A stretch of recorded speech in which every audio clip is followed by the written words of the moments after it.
तो दोस्तों नमस्कार, मैं अमलेश कुमार।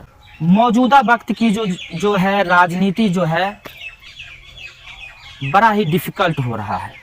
आपको मालूम होगा कि केजरीवाल जी के घर जो है छापा पड़ा, इनकम टैक्स ईडी का जो है रेड पड़ा, गेट को बंद कर लिया गया।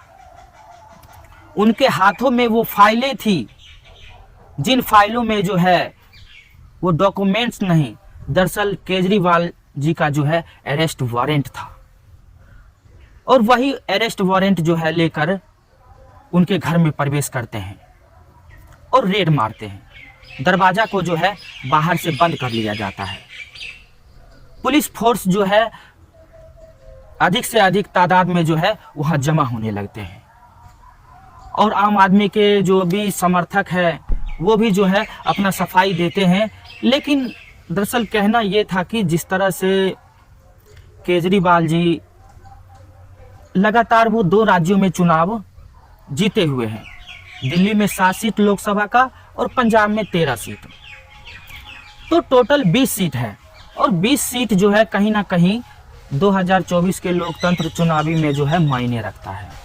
जिस 20 सीट को लेकर वो पंजाब और दिल्ली का जो है जिक्र कर रहे हैं और लगातार वहां से सरकार बन भी रहे हैं। और मैं आपको बता दूं कि जिस तरह से पंजाब में उन्होंने अपनी सत्ता हासिल की और भगवंत मान को वहां पर मुख्यमंत्री बनाया गया, लेकिन लोग अंदेशा लगा रहे हैं कि भगवंत मान जो है वहां पर जिस तरह से राजनेता उभर कर आए, वहाँ के मुख्यमंत्री बने, तो क्या वो अपने मुख्यमंत्री के काबिलियत पर क्या लोकसभा चुनाव का भी जो 13 सीट है वो भी जीत पाएंगे कि नहीं जीत पाएंगे। क्योंकि सत्ता में यही देखा गया है कि जो भी विपक्षी पार्टियां हैं उन पर ईडी इनकम टैक्स का रेड पड़वा कर जो है छापा पड़वा दिया जाता है और उनको आगे बढ़ने तक नहीं दिया जाता है।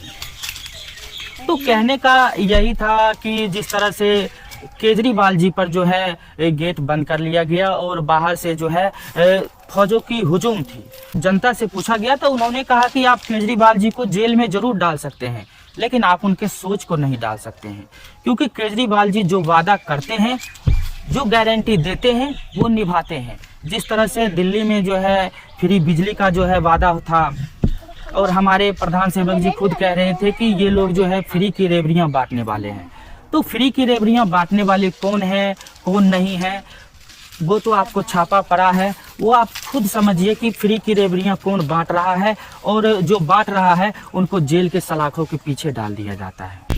तो आपको क्या लगता है, क्या आने वाले वक्त में, आने वाले कालखंड में क्या विपक्षी पार्टी साफ तौर से खत्म हो जाएगी? तो आपको सोचना होगा, समझना होगा। जिस तरह से रात में केजरीवाल जी के आवास पे रेड पड़ा तो एक चिंता का विषय है। पंजाब में भी वो अपना जब सत्ता हासिल किए तो उन्होंने जिस तरह से फ्री बिजली का वादा किया तो उन्होंने फ्री बिजली दिया, उन्होंने अपना वादा पूरा किया और जो भी वादा करके आ रहे थे वो लगातार पूरा कर रहे हैं। तो वो अपने गारंटी से पीछे हट नहीं रहे हैं। केजरीवाल की गारंटी होनी चाहिए कि गारंटी पूरी होने की गारंटी, जो वो कहते हैं वो करके दिखाते हैं केजरीवाल, लेकिन विपक्षी पार्टी उनको करने नहीं देती है। जिस तरह से एलजी का भी बात उठा कि लगातार वो विधानसभा में केजरीवाल जी बोलते रहे कि हमको बोलने दिया नहीं जाता है, हमको काम करने दिया नहीं जाता है, फाइल को पास कराया नहीं जाता है। तो क्या अच्छे अगर काम आप मौजूदा लोकतंत्र में करते हैं तो आप पे रेड डलवा दी जाएगी, आप पर छापा पड़वा दिया जाएगा?